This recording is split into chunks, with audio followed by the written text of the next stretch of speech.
अस्सलाम वालेकुम, मैं हूं अरशद मुगल और आप देख रहे हैं अरशद व्लॉग।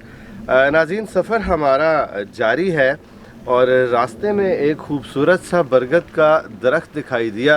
जब मैंने इसके मुतल्लिक़ बात की तो ख्वाजा साहब ने इंटरेस्टिंग स्टोरी सुनाई मुझे कि ये कहाँ से आया और क्यों आया। तो ख्वाजा साहब इतने दूर खड़े हैं जी, इधर आएँ जी। इसके साथ इन्होंने बड़ा ज़बरदस्त कॉम्बिनेशन बनाया हुआ है, पानी भी है साथ। जनाब अली, आपने इसकी स्टोरी सुनानी है मेरे नाज़रीन को। अच्छा, ये जो आपको बोर्ड नज़र आ रहा है ना, ये मोहब्बत है शफीक अकबर साहब की। शफीक अकबर साहब बड़े नामी ग्रामी बिल्डर हैं और इस्लामाबाद में घराना.com के नाम से उनका एक प्रोजेक्ट है। मुख्तलिफ प्रोजेक्ट्स पे वो काम करते हैं। अमेज़ॉन मॉल भी उनका है जी। बोर्ड के दरख्त के साथ उनकी जो मोहब्बत है ना, हाँ जी, वो ये एक बड़ी शानदार कहानी है, वो बड़े सिनेरियो रूप में लिखी जाती है। अच्छा, उनको पैशन है बोर्ड के साथ, तो उन्होंने ये प्रोजेक्ट एक असाइन किया कि जी हम एक बोर्ड का दरख्त अपने फार्म पे शिफ्ट करेंगे। अच्छा, और इस जगह पे डेडिकेट किया गया इसको पत्तों की से। बोर्ड का दरख्त जो है ना, ये बहुत बड़ा दरख्त था, उसको ख़रीदा गया, उसके बाद उसको वहाँ से शिफ्ट करके यहाँ पे ट्रॉलर्स पे लाया गया, क्रेनों से यहाँ पे उसको शिफ्ट किया गया। अच्छा, और उसके बाद इसकी तकरीबन 6 महीने तक इसकी बड़ी ICU की तरह इसकी देखभाल की गई। इसको रैप किया गया, इसके ऊपर बाकायदा एक माली डेडिकेटेड था और इसको पूरा जो है ना दरख्त को खड़ा करने में इन्होंने बहुत बड़ा रोल प्ले किया। और इस वक्त ये चौंतरा में ये उनका फार्म है, उसके ऊपर ये दरख्त लगा हुआ है। और जो हमारा मंदरा वाला जो बोर्ड है उसके ऊपर भी इन्होंने हमें बहुत सपोर्ट की और हमारा जो वो प्रोजेक्ट था उसमें उन्होंने हमें बड़ी अच्छी अमाउंट डोनेट की, जिसकी वजह से हम उस दरख्त को भी बचाने में कामयाब हो सके। तो शफीक अकबर साहब बड़े मोहब्बत करने वाले हैं दरख्त के साथ, और उन्होंने अपना इस्लामाबाद में जो उनका घर है, उस घर में भी उनका बोर्ड का दरख्त, उन्होंने वो घर खरीदा ही इसलिए कि वहाँ पे बोर्ड का दरख्त लगा हुआ है। क्या बात है। तो ऐसे लोगों को हमें अप्रिशिएट करना चाहिए जो दरख्तों से मोहब्बत करते हैं। और ख़ास तौर पर मेरा सलाम है और हम ट्रिब्यूट पेश करते हैं शफीक अकबर साहब को कि उन्होंने ख़ास तौर पे इस बोर्ड के दरख्त को भी और इसके साथ ये पानी का तालाब भी उन्होंने आर्टिफिशियल क्रिएट किया। और अब हम ये कह सकते हैं कि जी लोग यहाँ पे बोर्ड से दरख्त में मोहब्बत रखने वाले अपने फार्म्स के ऊपर लोग अगर चाहें तो वो बोर्ड लगा भी सकते हैं और हम उनको ये सारे सर्विस दे भी सकते हैं। सही। और देखें ये कॉम्बिनेशन अगर देखा जाए तो बोर्ड और बन वाला, हाँ, ये साथ पानी भी है। माशाल्लाह, क्या बात है जी। थैंक यू वेरी मच जनाब अली। तो इनके फार्म हाउस की तरफ अब चलते हैं। नाज़रीन, अभी हम चौंतरा के इलाके में पहुंच चुके हैं और माशाल्लाह दाएं बाएं हरियाली है खेतों में, खूबसूरत। तो कितने दूर रह गए जी हमारा फार्म? बस हम 500 मीटर के पास। अच्छा, 1 किलोमीटर हम पहुंच गए। सही। अभी हम पहुंच चुके हैं जी ख्वाजा साहब के ग्रीन हाउस फार्म पर। और छोटा सा फार्म है लेकिन इधर इतना कुछ ज़्यादा इन्होंने लगाया हुआ है। खिज़ां का मौसम है, उसके बावजूद अच्छा लग रहा है। तो चलें ख्वाजा साहब से पूछते हैं क्या कुछ इन्होंने यहाँ बनाया हुआ है और ये बेसिकली करना क्या चाह रहे हैं। ये जनाब मॉडल एग्री टूरिज़म फार्म है और एग्री टूरिज़म की हम पूरा साल तबलीग करते हैं और साथ साथ कहते रहते हैं कि जी अपने फार्म्स को, अपनी ज़मीनों को आबाद करें। तो हमने ये एक छोटा सा फार्म इसलिए बनाया लोगों को दिखाने के लिए कि छोटी जगह पे आप क्या कुछ कर सकते हैं। तो ये सिर्फ ये जो जगह है ये 4 कनाल जगह है। इस 4 कनाल जगह में हमने किचन गार्डन भी लगाया हुआ है, इसमें हमने डेरा भी बनाया हुआ है, यहाँ पे हमने बड़े बड़े पौधे भी लगाए हुए हैं, हमने यहाँ पे ऑर्नामेंटल प्लांट्स भी लगाए हुए हैं।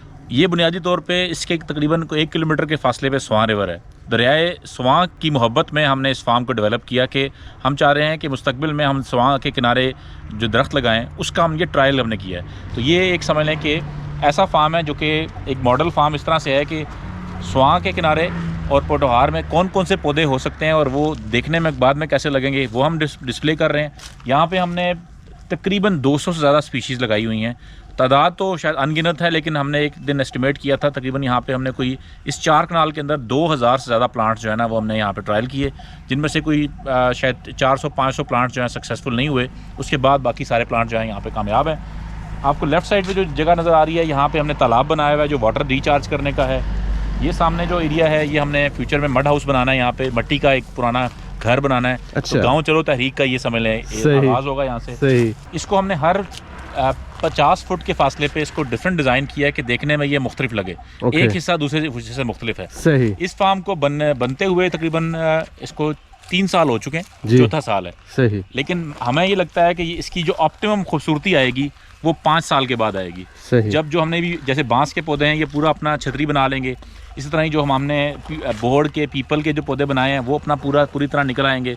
इस तरह जितने पाम्स हैं, फ्रूट ट्रीज़ हैं, वो फल दे रहे हैं, तो अब इस वक्त ये साल जो है, ये जो बहार आएगी, इस वक्त हम तकरीबन फरवरी के शुरू में हैं। जब हम यहाँ पे मई जून में आएंगे तो ये अपने फार्म पूरी जोबन पे नज़र आएगा और अगले साल ये पूरी तरह अपनी पूरी बहार दिखाएगा। ये पीछे की तरफ आप देखें तो ये जो एरिया है ये किचन गार्डन है, ये भी जहाँ पे हमने लेमन ग्रास से लेके तमाम किस्म की सब्जियाँ लगाई हुई हैं। आए आपको अंदर लेके चलते हैं।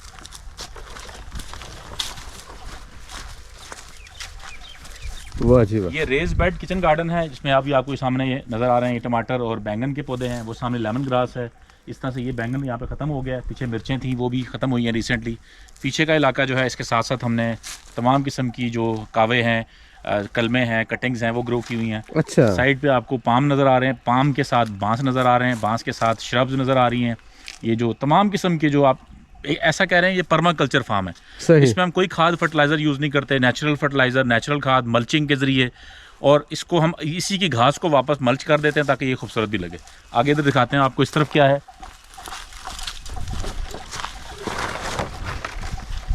इस जगह को हमने गावा हट का नाम दिया है, जहाँ पे हमने ये अमरूद के दरख्त हैं, अमरूद अच्छा। के पौधों को हमने इसको गावा हट का नाम दिया है। सही। यहाँ पे गावा का अमरूद के पौधे हैं और इसके दरमियान में हम एक गज़ेबो यहाँ बनाएंगे। अच्छा। इस तरफ आए तो पीछे वाला एरिया जो है वो बैम्बू हट है। अच्छा। वो आपको इधर से दिखाता हूँ मैं, बैम्बू की तरफ, उस तरफ लेके चलता हूँ आपको।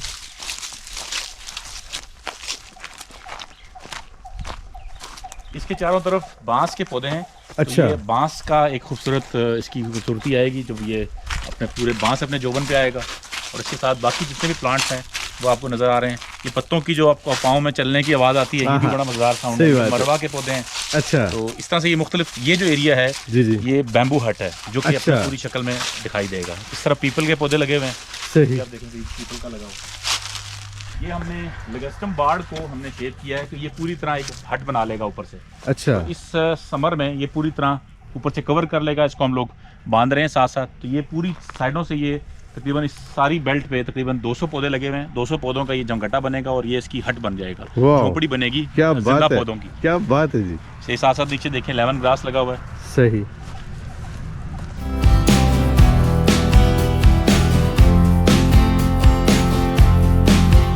आपको लेफ्ट साइड पे जो नज़र आ रहा है ये तालाब है पानी का, जहाँ अच्छा। पे कि हम जिसको स्विमिंग पूल के तौर पे भी इस्तेमाल करते हैं और तालाब के तौर पे भी इस्तेमाल करते हैं पानी को स्टोर करने के हवाले से।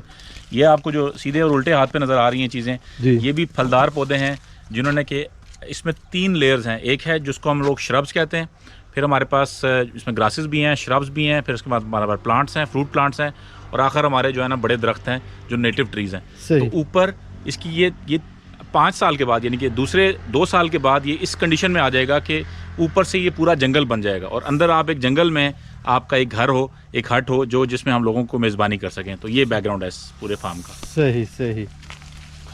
और फूल भी आपने लगाए हुए जी तो हर तरह के तकरीबन हमारे पास 11-12 किस्म के, गुलाब से लेके चमेली से लेके इसके बाद हमारे पास गेंदे के फूल से लेके बहुत सी डिफरेंट वैरायटीज़ हैं जो कि हमारे पास फूलों की लगी हुई है। सही। और ये जो आपकी ये जो है एली है, ये भी ऐसे ही डिज़ाइन हुई हुई है कि आपको लेफ्ट और राइट जो बैम्बू के पौधे नज़र आ रहे हैं जी, ये ऊपर से मिलके पूरी छतरी बना लेंगे और आप दरमियान में बांस के वो दरख्तों के साए में आप फार्म के अंदर दाखिल होंगे। तो ये इसकी विजुअल है इसका। इस तरफ भी इस तरह ही हमने ऐसे किया है, ये लेफ्ट और राइट दोनों तरफ। इस तरह से ये जो इस तरह पीपल का दरख्त है या बोड़ का दरख्त है, अजवा खजूर हैं। अच्छा। और बेशुमार, मतलब मैं अभी जैसे बता रहा हूँ ना कि तकरीबन कोई 500 से ज़्यादा ये अजवा खजूर के पौधे हैं जो कि हमने अपनी पनीरी तैयार की थी, एक दोस्त से हमने ली थी। अच्छा। और वो फिर उसको हमने यहाँ पे ला के लगाया। इसकी उम्र तकरीबन 4 साल है इस पौधे की। अच्छा। तो ये भी एक टाइम आएगा इंशाल्लाह ताला ये फ्रूटिंग पे आएगा इंशाल्लाह। तो इस वक्त ये सारा जो आपको फार्म नज़र आ रहा है ये सिर्फ 4 कनाल पे बना हुआ है। अच्छा। और इसकी खूबसूरती ये है कि आप इसके अंदर पूरा दिन गुजारें जी, और एक एक पौधे को अगर देखते जाएं, बारीकी से देखते जाएं, तो आप उसकी अलग अलग कहानी है, उसकी कब कहानी सुन सकते हैं कि जी क्या बैकग्राउंड है। तो मैं अपने ख़ास तौर पे ऐसे ज़मींदार जो यहाँ पे फार्म ओनर्स हैं हमारे पिंडी इस्लामाबाद के इर्द गिर्द, जिन्होंने कि बेशुमार ज़मीनें ली हैं, फार्म्स बनाए हैं, लेकिन उन्होंने उनको आबाद नहीं किया। वो सोचते रहते हैं क्या करें। तो आप इस तरह का एक जंगल उगाएं। तो ये हमारा जंगल उगाने की फ़िलासफ़ी है कि आपने ये जंगल उगाएं अपनी आने वाली जनरेशन के लिए। इसमें लोग मक्खियाँ जो छत्ते बनाती हैं आके, शहद की मक्खियाँ, इसमें परिंदे घोंसले बनाते हैं इस फार्म के ऊपर। इसके अंदर जो तमाम किस्म की तितलियाँ आपको नज़र आएंगी, वाइल्ड लाइफ नज़र आएगी, गुलरियाँ नज़र आएंगी। ये सारा कुछ तभी आता है जब आप एक खूबसूरत जंगल उगाएं। तो 4 कनाल के ऊपर आप जंगल उगाएं और अपने दूसरे जानदारों के लिए भी रहने का इंतज़ाम करें। क्या बात है जनाब अली।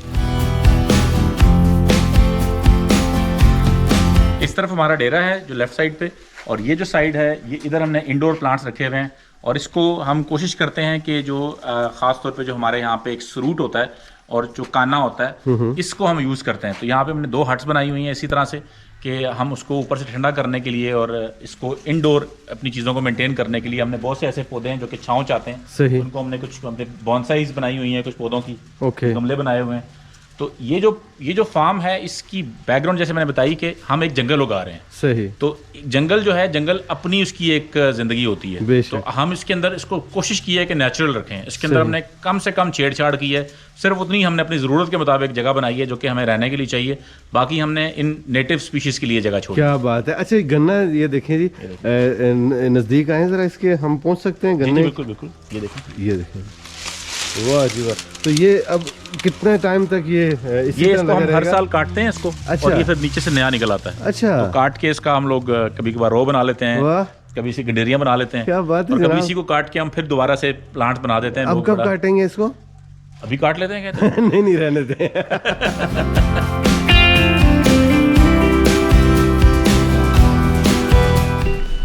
चलें जी। चलो।